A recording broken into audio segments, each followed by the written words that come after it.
পৃথিবীতে বিপ্লব কোনো থিওরি দেওয়া হয় না, কিন্তু বিপ্লব পরবর্তী যে পুনর্গঠনটা থিওরি দিয়ে হতে হয়। পুনর্গঠনটা আবেগ দিয়ে কাজ করে না। বিপ্লবের মধ্যে প্রচুর আবেগ থাকে। আসসালামু আলাইকুম। আসলে আমি রাজনীতির লোক না, কিন্তু রাজনীতির বাইরে আমরা তো কেউ না। আমি সবসময় চাই যে এই বিষয়ে কথা না বলতে, কিন্তু এরপরে যেহেতু এই রাজনীতির বাইরে আমিও না, তাই বাধ্য হয়ে রাজনীতির কিছু বিষয়ে কথা বলতে হয়। অর্থাৎ কোন দলীয় বিষয় না, বিষয় হচ্ছে আমি একজন নাগরিক হিসেবে আমি কি ফিল করি। বিপ্লব বিপ্লব কেউ চাইলে যখন তখন হয় না, একটা নির্দিষ্ট সময় পর, একটা সার্টেন সময়ের পর হয়। বিপ্লব কিছু গর্ভধারণের মতো। একটা নির্দিষ্ট সময় যেমন ইচ্ছা করলে আজকে বাচ্চা নেওয়া যায় না, একটা নির্দিষ্ট সময় গর্ভধারণ করতে হয়। সেই নির্দিষ্ট গর্ভধারণ করে আবার পরের দিনই বাচ্চা হয় না, সার্টেন সময় পরে বাচ্চা প্রসব হয়।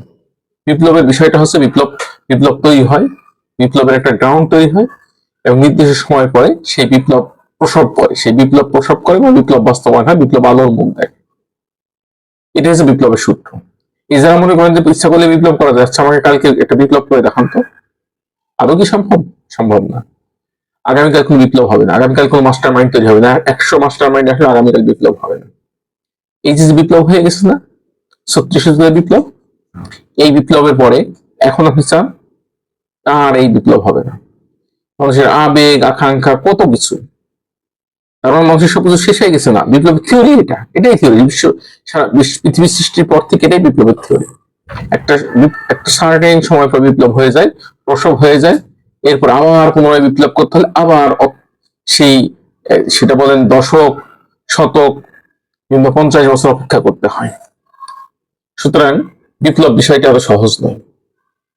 বিপ্লবের মৌলিক কিছু বিষয় আছে কি, বিপ্লব আমরা বলি না সবসময় স্বাধীনতা অর্জনের চেয়ে স্বাধীনতা রক্ষা করা কঠিন, যে এই বিষয়টা হচ্ছে বিপ্লবের ক্ষেত্রে একইভাবে প্রযোজ্য। বিপ্লব করাটা যতটা কঠিন, তার চেয়ে আরো বেশি কঠিন এই বিপ্লবকে সমুন্নত রাখা। প্রতিবারই আমি এই বিপ্লবের পর থেকে বারে বারে আমি বিপ্লব সংক্রান্ত অনেক বই লিখছি, মুছে ফেলছি, কিংবা লিখছি, এটা ক্লিয়ার করছি না। মনে করছি যারা বিপ্লব করেছে তারা ভালোভাবে করুক না, আসলে তারা একটু অর্জন তো তাদেরই, আমাদের অর্জন তো খুব ক্ষুদ্র। সুতরাং তারা এটার একটা ফিনিশিং এ নিয়ে আসুক। কিন্তু আসলে ওই যেটা বলি যে বিপ্লব শান্তি অর্জন করা ততটা সহজ, শান্তি রক্ষা করা ততটা সহজ নয়, সেই সূত্র এখানেও একইভাবে কার্যকরী। এই যে ধরুন না, বিপ্লব করেছে যারা, তারা হঠাৎ করে কেন সরকারে আসলো? সরকারি আসা কি তাদের খুব জরুরি দরকার ছিল? তারা বিপ্লবী হয়ে থাকতো। তারা যদি বিপ্লবী হয়ে এটা বিপ্লবী গার্ড কাউন্সিল বলে যে হয়, সে এখন একটা প্রতিষ্ঠান হিসেবে থাকতো, তাদের শক্তি অনেক বেশি ছিল। তারা সরকারে আসলো, হ্যাঁ, বিফোর 30 তারা সবাইকে স্যার বলছে, তাদের কথায় শশী বসছে, এটা সাময়িক ভাই, কিন্তু বাস্তবতা তো খুব কঠিন। তারা ইভেন কি তারা যে এই যে বিপ্লবে আসলো, বিপ্লবে আসার পরে তারা স্যার না হয়ে ভাই হতে পারতো না? বলতো আপনার সচিবদের যে ভাই স্যার হওয়া দরকার নেই, আমরা তো আপনাদের সন্তানের মতো।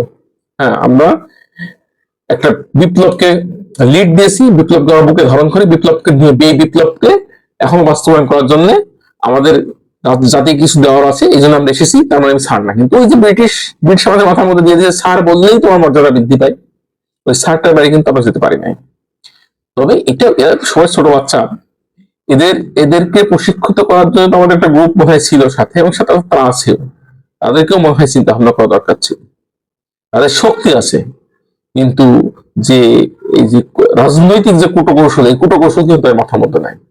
আমাদের ইন্টারেস্টিং ব্যাপার দেখেন যে আমাদের দেশের রিক্সাওয়ালাকে দেখেন, দেশের মধ্যে সমস্যার শেষ নাই। আমাদের একটা সমস্যার ব্যাপারে আপনি আপনি রিক্সাওয়ালাকে বলবেন যে ভাই এই সমস্যার সমাধান কি, রিক্সাওয়ালাকে ধাম করে বলে দিবেন আমাকে দায়িত্ব দেওয়া হোক, 2 মাসের মধ্যে আমি সব সমাধান করে দিব।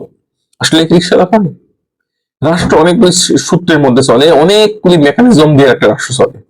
যারা এইসব বিষয় নিয়ে কাজ করে তারাই শুধুমাত্র বোঝে যে এই বিষয়গুলি একটা রাষ্ট্র কিভাবে রান করে, ডিসিশন কিভাবে মেক করে, ডিসিশন কিভাবে এক্সিকিউট হয়। এই বিষয়গুলি যারা কাজ করে তারাই বোঝে যে কিভাবে কি করে। যেভাবে আবেগ নিয়ে মনে হয় আমি কাজটা করে ফেলবো, বাস্তবতা হচ্ছে কঠিন। আপনার একটা খুব ছোট্ট একটা উদাহরণ দিই। কয়েকদিন আগে আপনার একটা ভাইরাল হয়েছে না, এনএসআই এর হেডের সঙ্গে আমাদের সালমান রহমান সাহেব। সালমান রহমান ভয়ঙ্কর, মানে একরোখা টাইপের এবং ভয়ঙ্কর দুর্নীতিপ্রবণ লোক। সে কোনো আকাম করতে পিছপা হয় না। এনএসআই প্রধান অসম্ভব তার পেশাদারিত্বের কথাবার্তা বলেছে। আমি তার পেশাদারিত্বে একবার চমৎকৃত। এত এত সুন্দর ভাবে সে রহমানকে সে লিড, রহমানের প্রত্যেকটা প্রশ্নের উত্তর দিচ্ছে। হ্যাঁ, যে সে যে একটা ইন্ডিয়ান একটা লোক, সে দেশে থাকে, সে বাড়ি ভাড়া দেয় 3 লাখ টাকা, সে দেখে 10,000 টাকা বাড়িতে থাকে, এবং সে সেটা হাইড করছে, এই দেশ থেকে লক্ষ লক্ষ টাকা বেতন নিয়ে চলে যাচ্ছে। যেখানে সে 20-30 লাখ টাকা বেতন নেয়, সেখানে দেখেন সে দেখায় 30,000 টাকা বেতন দেয় এবং সরকারকে এভাবে ট্যাক্স দিয়ে যায়। এই যে অসাধারণ, যে আপনারা যারা শোনেন নাই শুনবেন, এটাই পেশাদারিত্ব।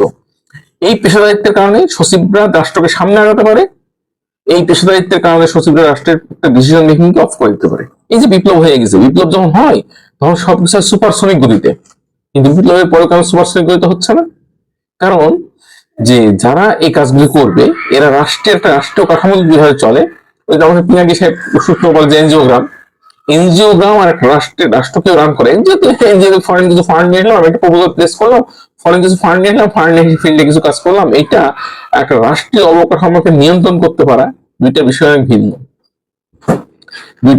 দুইটার মধ্যে একটা মৌলিক পার্থক্য আছে, সেই পার্থক্যগুলো আমাকে বুঝতে হবে। সেই পার্থক্যগুলি যদি বুঝতে ব্যর্থ হয়, এই বিপ্লব কিন্তু সফলতার মুখ দেখবে না। বিচারপতি লতিফুর রহমানের কথা খেয়াল আছে, মাত্র কয়েকদিন ক্ষমতা আসছিল, সে যেটা ইন করছে, ইন করেই পুরো রাষ্ট্রীয় অবকাঠামো তার মুখের মধ্যে নিয়ে ফেলছে। এটাই হচ্ছে যে সে এটাই হচ্ছে তার ক্রিয়েটিভিটি, সে অসাধারণ। লতিফুর রহমান যে কাজ করছে জাতি আজীবন স্মরণ রাখবে, তার পেশাদারিত্ব, এটা হচ্ছে পেশাদারিত্ব।